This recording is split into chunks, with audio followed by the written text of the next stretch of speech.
BBC Bangla আপনাদের স্বাগত। আজ আপনাদের সাথে লন্ডন স্টুডিও থেকে আছি মানসী বড়ুয়া, আর ঢাকায় আমার সাথে থাকছেন আকবর হোসেন। বাংলাদেশের সর্বশেষ গুরুত্বপূর্ণ আপডেট সংবাদে আপনাকে স্বাগত। শুরুতেই সংবাদ শিরোনাম, পরে বিস্তারিত। প্রথমেই জানাবো, পিউ রিসার্চের জরিপ বাংলাদেশকে নিয়ে ইতিবাচক দৃষ্টিভঙ্গি সবথেকে বেশি পাকিস্তানের এবং সবথেকে কম ভারতের। পাকিস্তানিরা ৬৬% প্রাপ্তবয়স্ক মানুষ মনে করে বাংলাদেশ একটি ভালো রাষ্ট্র এবং বাংলাদেশের মানুষের প্রতি তাদের ইতিবাচক বা ভালো ধারণা রয়েছে।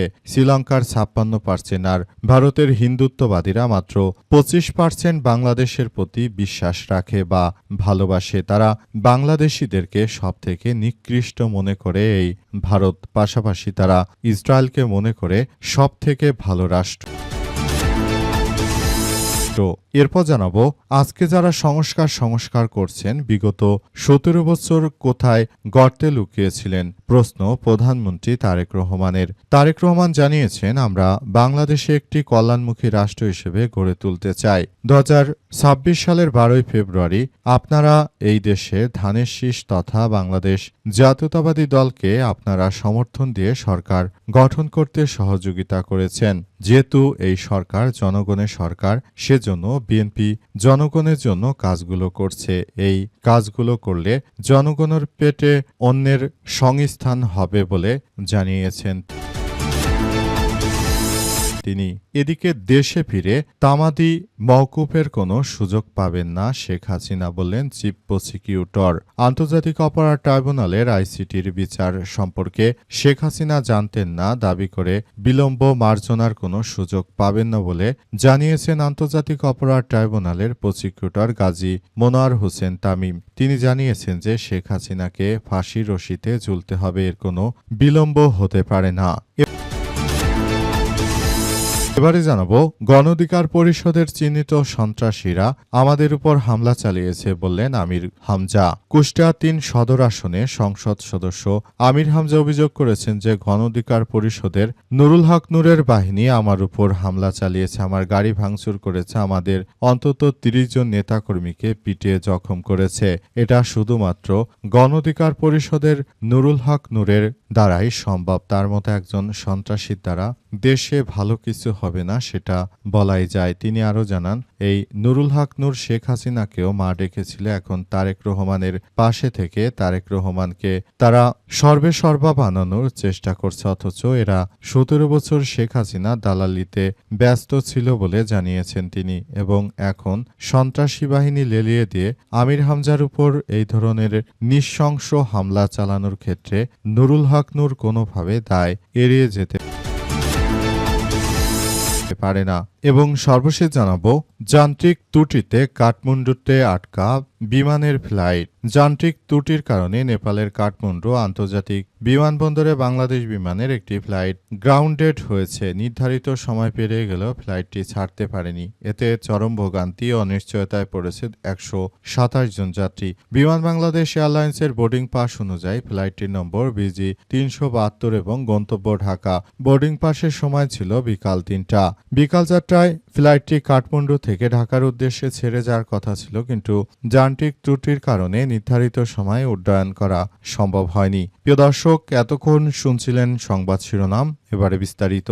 তবে তার আগে বন্ধুরা, অনুরোধ থাকবে এই সংবাদটিতে একটি লাইক দিন। এই চ্যানেলে আপনি নতুন হয়ে থাকলে আমাদের সংবাদটি দেখতে দেখতে চ্যানেলটি সাবস্ক্রাইব করে রাখুন। কমেন্ট করে বন্ধুরা আপনার মূল্যবান মতামত জানিয়ে দিন আপনি বিশ্বের কোন দেশ থেকে বা বাংলাদেশের কোন স্থান থেকে আমাদের সংবাদটি দেখছেন এবং শুনছেন। আর বন্ধুরা, সংবাদটি আপনার সোশ্যাল মিডিয়া ফেসবুকে শেয়ার করে বন্ধুদেরও দেখার সুযোগ করে দিন। গাজা যুদ্ধে আপনি যদি নিরীহ ফিলিস্তিনিদের ভালোবেসে থাকেন বন্ধুরা, কমেন্টে ইয়েস লিখে পুরো বিশ্ববাসীকে আমাদের এই তাজা আপডেটটি দেখার সুযোগ করে দিন। এবারে বিস্তারিত। আর বন্ধুরা, দেখতেই থাকুন আমাদের এই লেটেস্ট আপডেট সংবাদ। এবারে বিস্তারিত। বাংলাদেশকে নিয়ে ইতিবাচক দৃষ্টিভঙ্গি সবথেকে বেশি পাকিস্তানের কম ভারতের। এবার ভারতও বাংলাদেশ নিয়ে একটি জরিপ প্রকাশিত হয়েছে। সেই জরিপ থেকে এসব তথ্য জানা গেছে।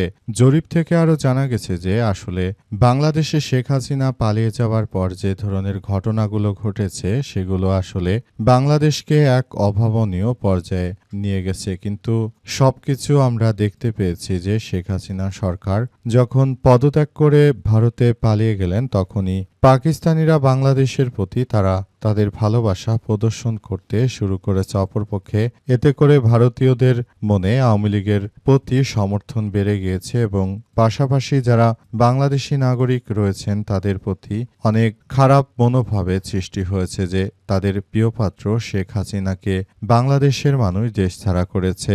অন্যদিকে ভারতে বাংলাদেশের যে দৃষ্টিভঙ্গি শুরু হয়েছে সেটি খুবই খারাপ। জরিপ বলছে পাকিস্তানের ৬৬% প্রাপ্তবয়স্ক নাগরিক বাংলাদেশের প্রতি অত্যন্ত ইতিবাচক। শ্রীলঙ্কার ৫৬% মানুষ, যেটি ২০২৪ সালের পর থেকে শ্রীলঙ্কায় বাংলাদেশের প্রতি ইতিবাচক ধারণায় অন্তত ৯ পয়েন্ট বৃদ্ধি পেয়েছে। জরিপে অংশ নেওয়া ২৫% সূত্র ভারতের মাত্র ২৫% নাগরিক বাংলাদেশের মানুষকে তারা ভালোবাসে, আর বিপুল সংখ্যক মানুষই তারা মূলত বাংলাদেশকে দেখতে পারে না। তাদের উদ্দেশ্যই খারাপ। আজকে যারা সংস্কারের কথা বলছেন, বিগত ১৭ বছর আপনারা কোথায় ছিলেন বললেন প্রধানমন্ত্রী। বাংলাদেশের প্রধানমন্ত্রী তারেক রহমান জানিয়েছেন যে যারা সংস্কার করে গলা ফাটিয়ে বেড়াচ্ছেন তাদেরকে আমি বলতে চাই, বিএনপি তো সংস্কার নিয়ে দীর্ঘ ১৭ বছর কথা বলেছে, কার্যক্রম চালিয়েছে। এই ১৭ বছর আপনারা কোথায় ছিলেন? বিএনপি কখনোই বসে থাকেনি, বেগম খালেদা জিয়া কখনোই বসে থাকেনি। তারা সব সময় বাংলাদেশটাকে একটি ভালো অবস্থানে নিয়ে যাওয়ার জন্য সর্বাত্মকভাবে কার্যক্রম চালিয়েছেন বিএনপির চেয়ারপারসন বেগম খালেদা জিয়া, আর সেখান থেকে বাংলাদেশটাকে তিনি টেনে তুলেছেন। বাংলাদেশ ছিল অতল গহ্বরে তলিয়ে, সেখান থেকে বাংলাদেশটাকে একটি অনন্য উচ্চতায় নিয়ে গেছেন বিএনপির চেয়ারপারসন বেগম খালেদা জিয়া। তিনি মূলত দেশটাকে এক অনন্য উচ্চতায় নিয়ে গেছেন। এটি বাংলাদেশের জন্য খুবই ইতিবাচক এক ঘটনা হিসেবে আবির্ভূত হয়েছে। বাংলাদেশে এই মুহূর্তে বেগম খালেদা জিয়া তিনি যদি বেঁচে থাকতেন তাহলে বাংলাদেশ আরও ভালো অবস্থানে থাকত বলে মনে করেন তারেক রহমান। তিনি আরও জানান যে বাংলাদেশে আসলে এই মুহূর্তে বিএনপির রাজনৈতিকভাবে এত জনপ্রিয়তার পেছনে সবথেকে বড় ভূমিকা রয়েছে বিএনপির সাবেক প্রাতনেত্রী বিএনপির চেয়ারপারসন বেগম খালেদা জিয়ার জন্য। খালেদা জিয়ার কারণেই মূলত বিএনপি সব থেকে বেশি সুযোগ ও ফ্যাসিলিটি পেয়েছে। এটি আসলে খুবই গুরুত্বপূর্ণ এক অধ্যায় হিসেবে আবির্ভূত হয়েছে।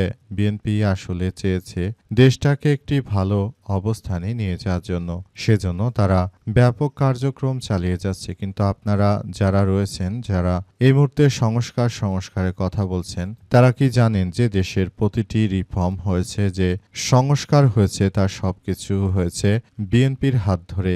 এই নেত্রী ছিল আমাদের সবার প্রাণপ্রিয় নেত্রী বেগম খালেদা জিয়া। প্রসিকিউটর বললেন, দেশে ফিরে তামাদি মওকুফের কোনো সুযোগ পাবে না শেখ হাসিনা। আন্তর্জাতিক অপরাধ ট্রাইব্যুনাল বা আইসিটি বিচার সম্পর্কে শেখ হাসিনা জানতেন না দাবি করে বিলম্বে মার্জনার কোনো সুযোগ পাবেন না বলে জানিয়েছে আন্তর্জাতিক অপরাধ ট্রাইব্যুনালের প্রসিকিউটর গাজী মনোয়ার হোসেন তামিম। আজ সাংবাদিকদের সঙ্গে আলাপকালে তিনি এমন কথা বলেন। শেখ হাসিনা আগামী ডিসেম্বরে বাংলাদেশে ফেরার কথা বলেছেন। আন্তর্জাতিক গণমাধ্যমে সংক্রান্ত যে প্রশ্ন, এর জবাব দিতে গিয়ে তিনি মূলত এমন কথা বলেছেন। তিনি আরও সবকিছু এমনভাবে বলেছেন যাতে করে দেশটা খুব সুন্দরভাবে আসলে সবকিছু কার্যক্রম চালিয়ে যাওয়া যায়। এজন্য আসলে তিনি সবকিছু বলেছিলেন। শেখ হাসিনার বাংলাদেশে ফিরে তিনি কোনোভাবে রাজনীতিতে যুক্ত হতে পারবে না, কারণ তিনি হচ্ছেন ফাঁসির আসামি। পৃথিবীর কোথাও কোনো দণ্ডপ্রাপ্ত আসামি কিংবা পালিয়ে যাওয়া সরকার আর ফেরত আসতে পেরেছে এমন নজির খুব একটা দেখা যায় চায় না। যেমনটা জার্মানিতে নাৎসি বাহিনী নিষিদ্ধ হয়েছিল, হিটলারের বাহিনী জার্মানিতে নিষিদ্ধ হয়েছিল, তেমনিভাবে বর্তমান সময়ে আওয়ামী লীগের বাহিনীও বর্তমানে বাংলাদেশে নিষিদ্ধ।